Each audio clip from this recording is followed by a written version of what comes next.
আমার ভাই মন খারাপ করে বসে থাকছে আর আমার ভাইয়ের জন্য আমি একটা অনেক সুন্দর করে গিফট নিয়ে আনি ভাইকে আমি এখন সারপ্রাইজ দিব।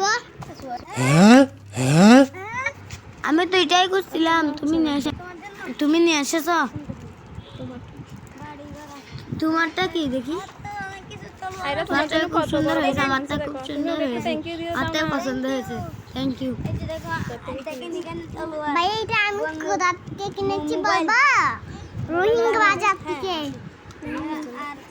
তোমার পছন্দ হয়েছে? তুমি এখন তো তাহলে আর কোনোদিন আমার সাথে সুন্দর করে দিবে না। আমি তোমার জন্য সুন্দর বন্ধু কিনেছি। তুমি খুশি? আম্মা আমাকে একটা কিনে দিতে সুন্দর খেলনা। রোহিঙ্গা বাজার থেকে